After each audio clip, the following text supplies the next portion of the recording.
So you may have heard me in more recent videos advocate a little bit more strongly, probably for the last year or so, that people should go to therapy, people should see a therapist. This is because therapy has helped me massively with overcoming narcissistic abuse.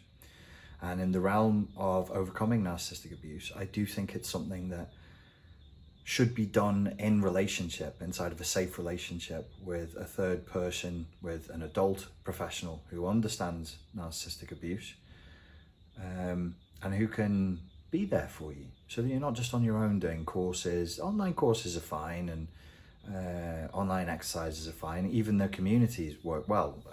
We just did a 30-day challenge and people loved it and said they got very good results from it. It's great, but nothing compares to that face-to-face dynamic with a therapist when you're looking to overcome narcissistic abuse. But I do have this question, and it's not an attack, so I want psychotherapists, psychiatrists, counselors, chime in on this one. I'm just going to put a situation to you all, and then I really want to hear what you have to say. But bearing in mind, this pertains to narcissistic abuse. So we're particularly focusing on helping people to get back to a baseline level of reality where they can trust themselves and that they have a good relationship with reality, because as we know, the narcissistic shared fantasy space, the narcissistic abuse, it damages people's capacity to keep a hold of real reality, right? Let me start with a story. I was thinking the other day about a friend of mine. I'm currently in Mexico, but I was in America recently. And this is a guy I've known, I don't know very well, but I've known him on and off for about 8 years. He's an American guy, maybe 6-7 years older than me. Very, very wealthy guy, very, very nice guy, travels a lot. And when he first started talking to me, he would come to every seminar I did. It didn't matter what country it was in. He would just fly over from the States. He's a New Yorker based in Florida. He'd fly over from the States and he would come and we would chat after the seminars, and he told me his story. And he'd been in a particularly vicious, narcissistically abusive relationship with really a very, very materialistic, psychopathic and sadistic person who'd done a lot of damage to him. And through his own work and through following my material and following some of the courses, he had slowly recovered. It took him about 1.5 years, 2 years. And eventually he got into a nice relationship, a safe relationship with somebody who he could feel safe and feel vulnerable with. And I met this lady. She's tremendous fun, really, really funny person, really good company, fun to hang around with. I liked her a lot.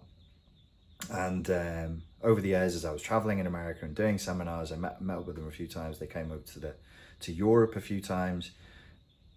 And then I was just the other day, I was walking and I was thinking about him. I myself have been doing therapy for the last 18 months, once a week, for an hour a week. And, I try to be the best therapy client I can be. I tell the truth as much as a person can. We say, oh, I'm telling the truth. It's hard to tell the truth. That's probably a subject for another video.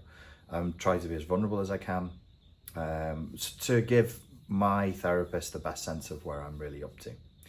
And so I'm walking and I think about this friend of mine, this wealthy American friend of mine, and the fact he got into a safe relationship. That's a good story. And he said it's based partly on the work that I do. So that's great. That's like a great recommendation, a sort of an anecdotal testimonial, if you will. Okay, cool. I was thinking about it and I was like, but what would a psychotherapeutic story be? And this isn't just my psychotherapist's way of seeing the world, not just his ideology. It's the ideology of psychotherapy and counseling more broadly. Well, the story would be that this gentleman, this wealthy gentleman, we'll call him Frank, overcame the shared fantasy, dealt with the introjects that were both from the abusive relationship and things he'd been told about himself in childhood, and then altered his unconscious script for what a sexual romantic relationship could look like, to the point where he could have one where he felt safe to be vulnerable and he could have a stable bond with another human being. But that he could only allow that person into his life, he could only attract that person into his life once he'd already done that and that he was effectively co-creating as he had co-created the abusive relationship, he'd co-created the healthy relationship, and he'd attracted exactly the right person into his life that matched his level of healing and that matched the level of vulnerability and intimacy that he could tolerate. And that woman who's now in his life, she is a reflection of him, he is a reflection of her. Previously, when he was living another script, they would never perhaps have met each other, they would never have been attracted to each other, so on and so forth. All sounds fine, right? Okay. Keep that story in your mind and just put it over here. Just put it right here for a second. You know, philosophically, this is not difficult philosophy. This is very easy philosophy. This is like philosophy for teenagers. You can broadly think that you are creating your life, broadly speaking. You can be like, I'm the one, I have agency, I have power, I'm making my life, and my life looks like this because of things I've done. Or you can more broadly, we'll create a false dichotomy for funsies, you can more broadly believe that life is sort of just happening to you. You're at effect. You're not cause, you're at effect. Those are two different ideological points of view, two different stances, right? Two different philosophical outlooks. Life is something that I'm creating. Everything happens because of where I'm up to, so on and so forth. Or life just randomly happens to me. I'm just the victim of external circumstance. And there's these two philosophies. And I thought, isn't it interesting? In a sense, I'm sure it's very healthy that in the ideology, the ideological tone, the ideological worldview of psychotherapy, the client is in control. The client is causing these things to happen. I'm doing a type of, the therapy I'm doing is called transactional analysis, and they actually use the words co-creation in there. And they'll say, you've attracted a person into your life that's at exactly the level of healing that you're at. You can only match the level of vulnerability and intimacy that you can cope with and that you're scripted to. And I was like, hang on a second, isn't that mystical? I'm not saying it's wrong. I'm not saying it's good or bad. I'm just asking the question, like, if you're more broadly in the camp that says, no, I'm in charge, it's happening because of me, and you're less in the camp that's saying, no, there's nothing I'm doing, it just happens to me regardless of my actions. Obviously, neither is completely true, right? Let's be good, rational philosophers here. Neither is completely true. You're not in total control of your life, and you're not totally at the whimsy of the gods, as the ancient Greeks would have it. You know, just random events and fate is just playing out, and there's nothing you can do about it. I presume for most people, you believe that you're somewhere in between. I do. The evidence that I'm receiving, the data I'm receiving, suggests that myself and other people are somewhere in between. That's not to say, you know, if you have a positive attitude, more positive things happen because you focus on positive things, you find positive solutions, you take positive action. Okay. But I was really started to wonder if there was something slightly mystical in the psychotherapeutic worldview. And I don't even know if it's good or bad. I'm just asking, is there something mystical there? Because if we're saying, this is what psychotherapy ideology, broadly speaking, I'll slightly characterize it, it'll be slightly cartoonish, says, because of my experiences in childhood that made me think I wasn't very lovable and that I only really deserved contempt and to be treated poorly in a relationship, at an unconscious level, I was scanning people psychically. And I mean psychically in the way psychologists use it at the level of the mind, but I do also mean like semi-mystically, like psychically. This is what psychoanalytic theory believes. This is what most psychotherapeutic schools believe. I'm scanning people psychically to have romantic relationships with across a swathe of time that match the level of abuse that my introjects and my internal script is looking for. So here's another question. I asked first, do you believe there's something slightly mystical about the psychotherapeutic worldview?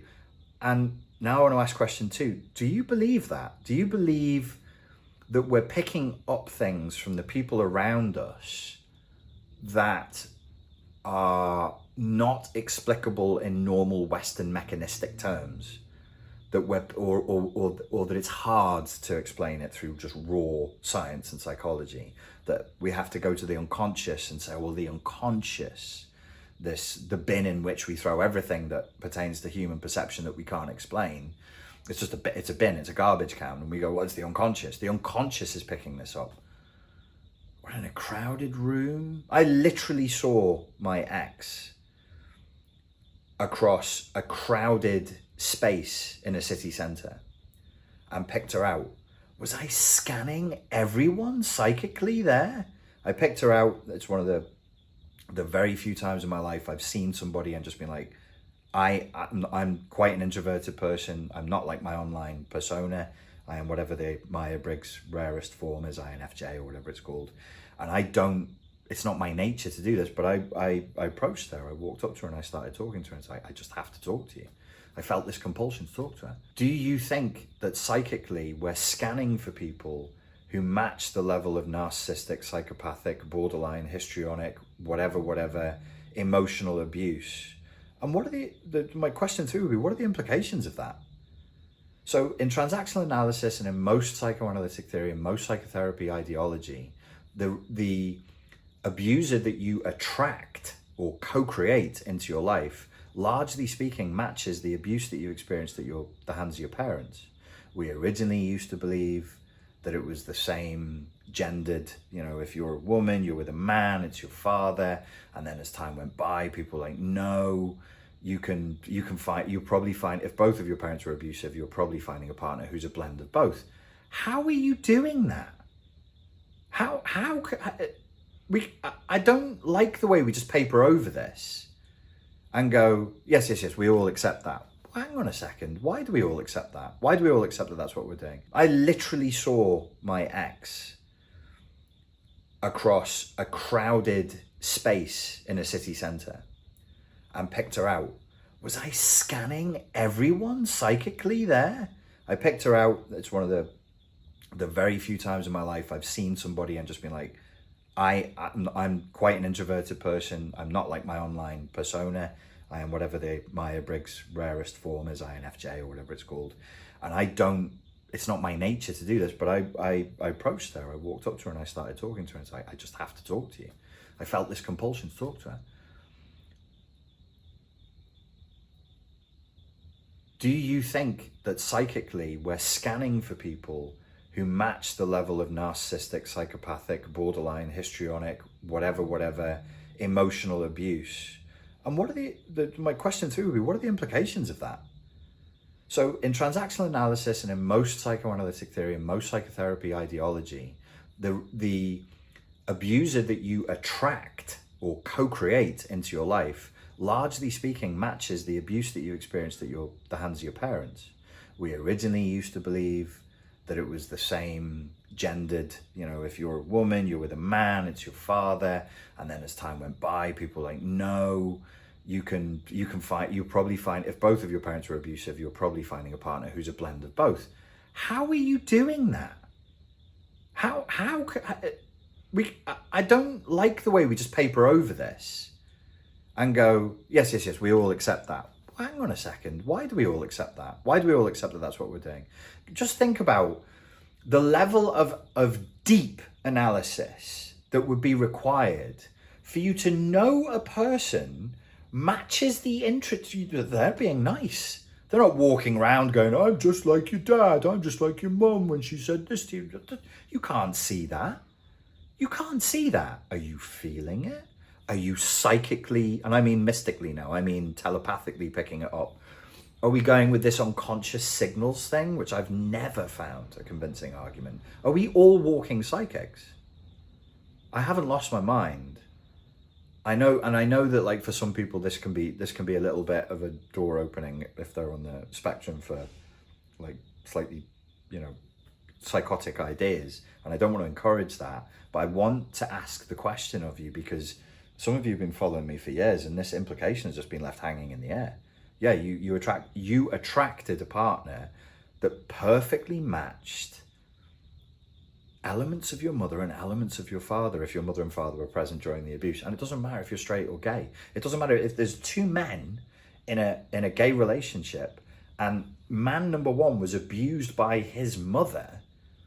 He's found a man it doesn't matter whether it's if it was his father. It doesn't matter if it's two women. It doesn't matter. The implication is that you're finding people. Do you believe that? And if you do believe that, and I'm not saying I believe or don't believe, I've kind of hit like a philosophical dead end in my reasoning here, because I can't deny it. I can't negate it and go, that's absolutely not what's happening.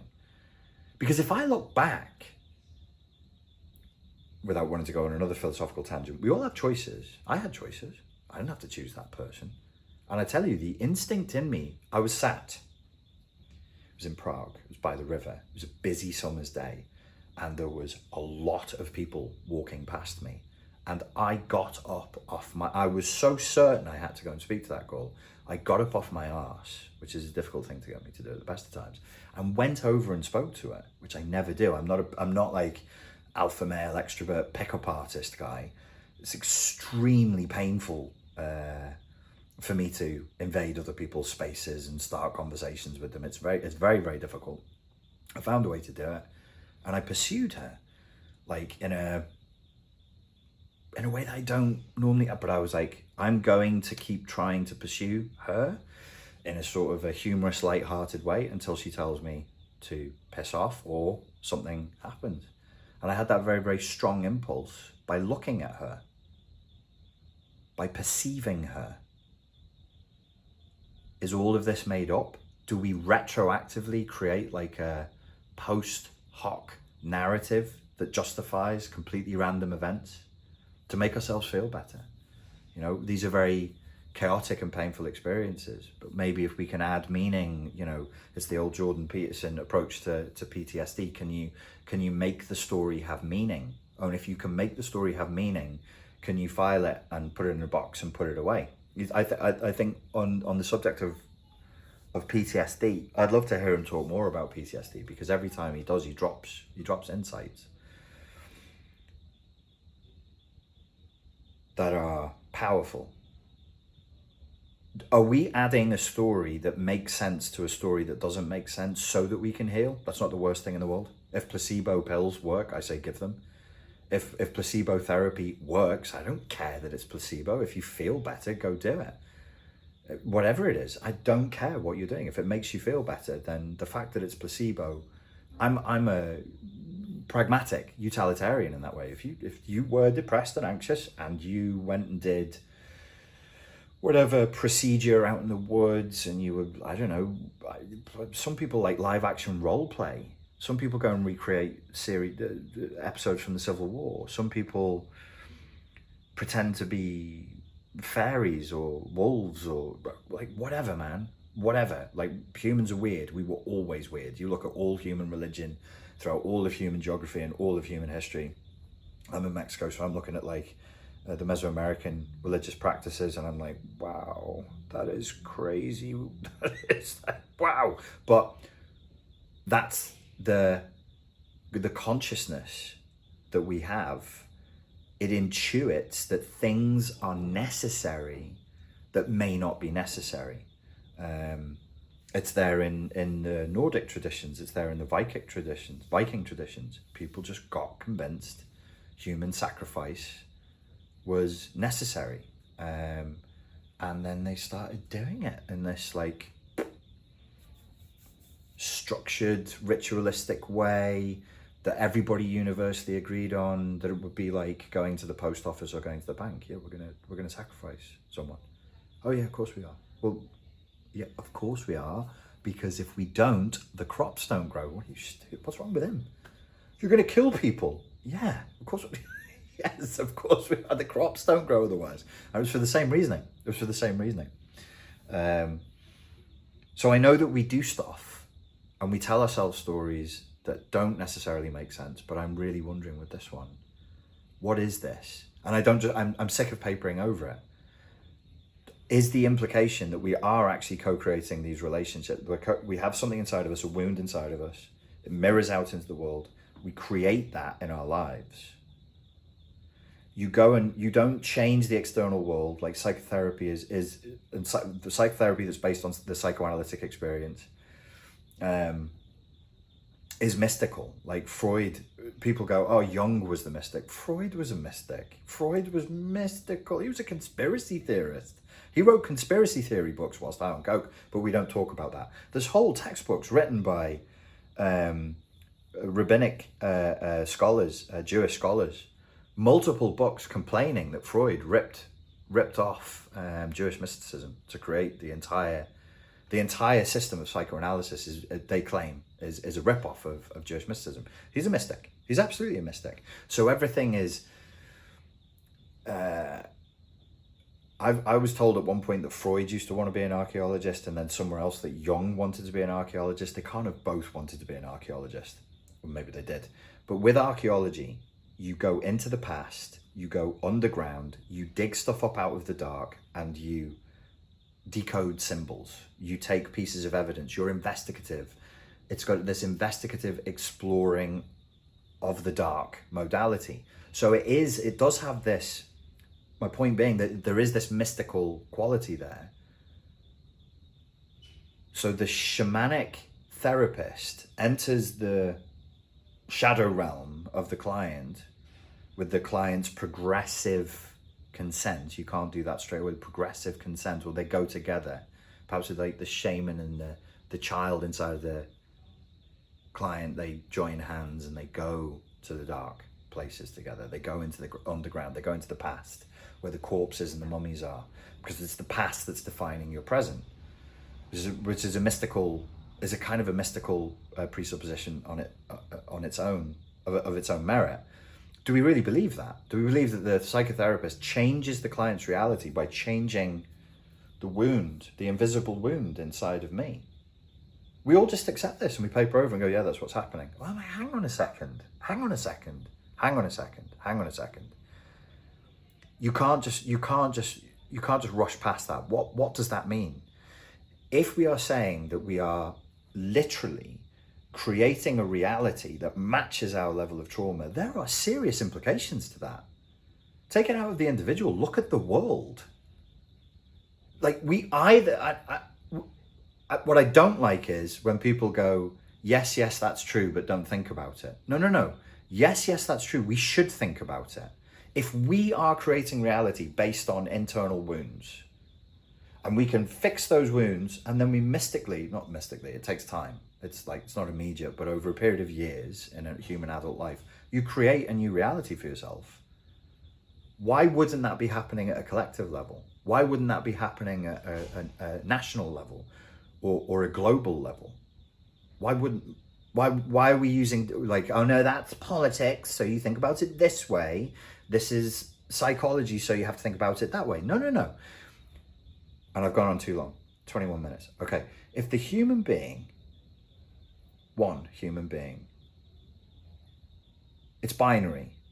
It's not Schrodinger's client. You either are capable of detecting the precise level and type, not precise, a functional sense, not precise, but functional sense of the type and the degree of abuse somebody will offer you when you are with the invisible internal wound. Shaman comes along and removes the invisible wound. You are Schrodinger's client, I lied. You're now in a new reality. You were in hell, and now you're in this heavenly state where you can now psychically see that a person is safe.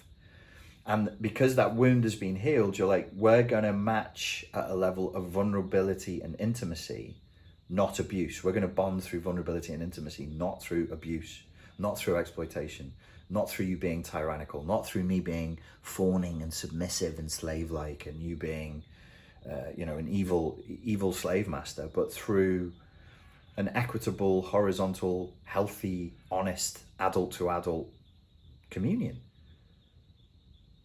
Because if that is what the human being is capable of doing, we really need to think about that at a broader level. We really need to think about that globally.